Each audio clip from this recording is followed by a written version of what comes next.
समाचार प्लस के खास बुलेटिन समाचार एक्सप्रेस में आपका स्वागत है। नजर डालते हैं फटाफट खबरों पर।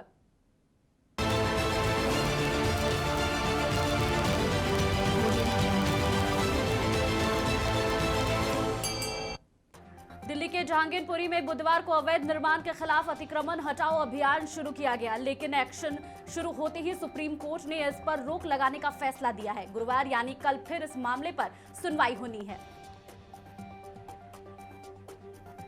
पंजाब के लुधियाना में बिहार के रहने वाले एक ही परिवार के 7 लोगों की मौत हो गई है। यह परिवार लुधियाना में रहकर मजदूरी करता था। बुधवार की सुबह उनकी झोपड़ी में आग लग गई। मरने वालों में 5 और 2 साल के बच्चे भी शामिल हैं। राजधानी दिल्ली में कोरोना के सबसे ज्यादा केस सामने आ रहे हैं। यहां पिछले 24 घंटे में कोरोना के 632 केस मिले हैं। इसके अलावा यूपी, महाराष्ट्र, हरियाणा में भी केस बढ़ रहे हैं। ऐसे में केंद्र ने इन राज्यों से कड़े कदम उठाने के लिए कहा है। प्रतिदिन कोरोना के बढ़ते मामलों के बाद मास्क की वापसी हो गई है। इसके लिए एसओपी भी जारी किया जाएगा। इसमें कोविड प्रोटोकॉल के सख्ती से पालन की बात होगी। फिलहाल स्कूलों को बंद नहीं करने का पर सहमति बनी है। वरिष्ठ आईएएस अधिकारी नरेश कुमार को दिल्ली का मुख्य सचिव नियुक्त किया गया है। गृह मंत्रालय की ओर से मंगलवार को जारी एक आदेश में यह जानकारी दी गई है। लाउडस्पीकर विवाद के बीच एएमयू गेट पर मुस्लिम छात्र ने हनुमान चालीसा पढ़ा। उन्होंने गायत्री मंत्र का भी जाप किया है। छात्र फरीद मिर्जा ने कहा है कि इससे आपसी भाईचारा और एकता का संदेश जाएगा। शेयर बाजार में बुधवार सुबह तेजी से सिलसिला दिखाई दिया है। बाजार के हरे निशाने के साथ खुले से निवेशकों से राहत की सांस ली है। पिछले 5 कारोबारी सत्र से शेयर बाजार लगातार टूट रहा था।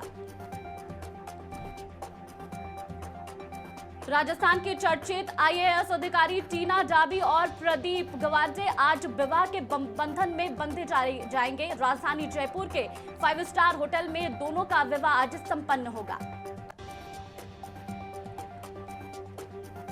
रॉयल चैलेंजर्स बेंगलुरु ने लखनऊ सुपर जायंट्स को 18 रनों से मात दी है। बेंगलुरु ने इस मैच में पहले बैटिंग करते हुए 181 का एक स्कोर खड़ा किया।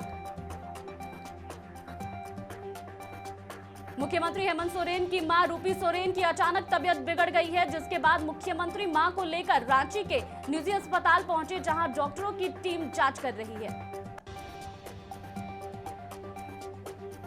रांची के अंगड़ा में स्टोन माइनिंग लीज मामले को लेकर भारत निर्वाचन आयोग ने मुख्य सचिव सुखदेव सिंह को पत्र लिखा है। पत्र में आयोग ने सीएम से पूछा है कि स्टोन माइनिंग लीज मामले में मुख्यमंत्री हेमंत सोरेन की संलिप्तता को लेकर राज्यपाल को जो दस्तावेज सौंपे थे, क्या वह सही है। भाजपा विधायक दल के नेता बाबूलाल मरांडी कोडरमा पहुंचे, जहां उन्होंने माइका कारोबारी मृतक अर्जुन साव के परिजनों से मुलाकात की है। इस दौरान मरांडी ने कहा है कि राज्य में कानून व्यवस्था ध्वस्त हो गई है और अब तक आरोपी की गिरफ्तारी नहीं होना दुर्भाग्यपूर्ण है। धनबाद के civil surgeon doctor Shyam Kishore Kant ने जनहित को देखते हुए सभी प्राइवेट नर्सिंग होम से आयुष्मान भारत योजना के तहत इलाज बंद नहीं करने की अपील की है। सीएएस ने अपने कार्यालय में पत्रकारों से बातचीत की है और कहा है कि राज्य सरकार द्वारा राशि भुगतान की प्रक्रिया की जा रही है।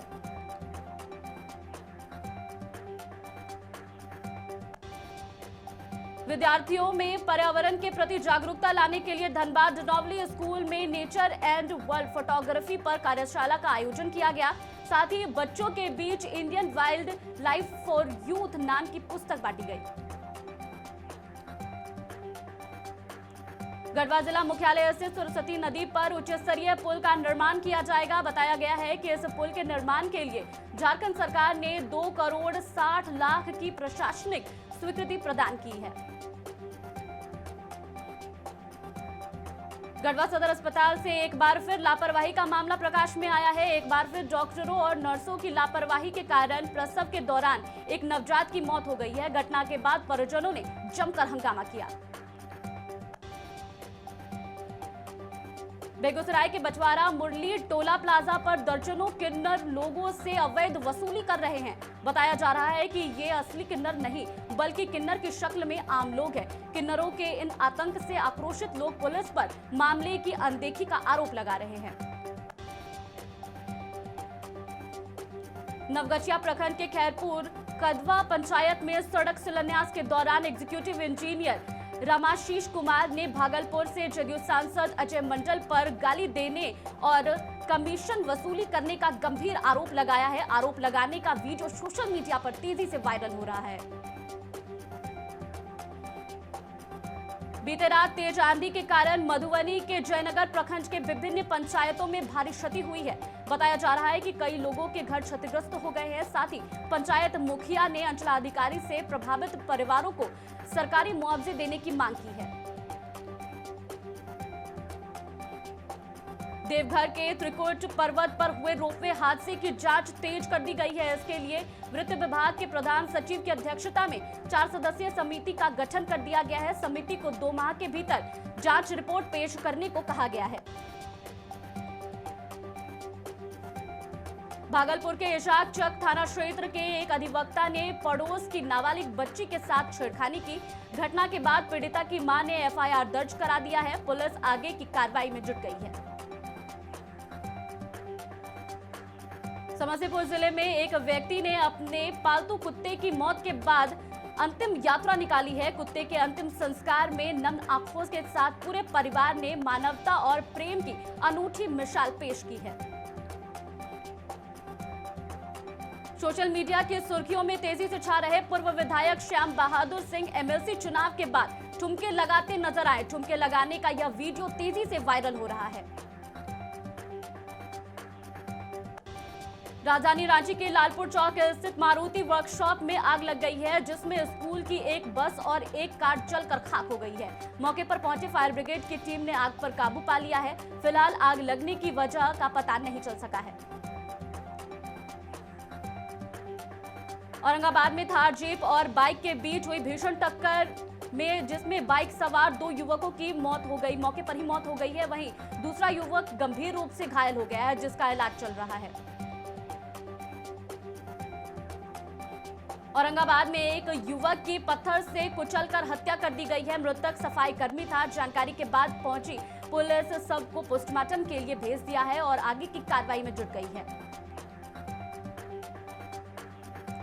गोपालगंज में मोबाइल चोरी का आरोप लगाकर कुछ दबंगों ने एक युवक की जमकर पिटाई की है। सूचना मिलते ही युवक के पिता मौके पर पहुंचे और बेटे को दबंगों के चंगुल से बाहर निकाल लिया और फिलहाल उसका इलाज स्थानीय अस्पताल में चल रहा है और पुलिस मामले की जांच कर रही है।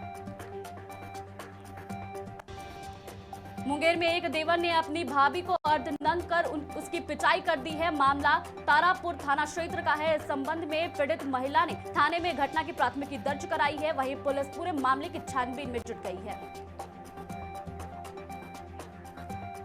बिहार थाना क्षेत्र के सकुंतन मोहल्ला में कुछ बदमाशों ने वर्चस्व को लेकर हुए विवाद में एक युवक को गोली मार दी है। घटना के बाद से इलाके में दहशत का माहौल है। हालांकि पुलिस घटना की जांच में जुट गई है। सीतामढ़ी के पुनौरा थाना क्षेत्र में एक पति ने अपनी पत्नी की धारदार हथियार से गला काटकर हत्या कर दी है और फरार हो गया है। साथ ही मैंने बीबी को मारा लिखकर एक नोट भी छोड़ गया है। हालांकि पुलिस ने शव को पोस्टमार्टम के लिए अस्पताल भेज दिया है और घटना की छानबीन कर रही है। रोहतास जिले के डिहरी नौहट्टा पथ पर सड़क दुर्घटना में 3 लोगों की मौत हो गई है। घटना के बाद परिजनों में मातम का माहौल है। इधर स्थानीय में आक्रोश है। फिलहाल पुलिस मामले की जांच कर रही है। मेरे साथ समाचार प्लस के खास बुलेटिन समाचार एक्सप्रेस में इतना ही। मुझे दीजिए इजाजत। नमस्कार।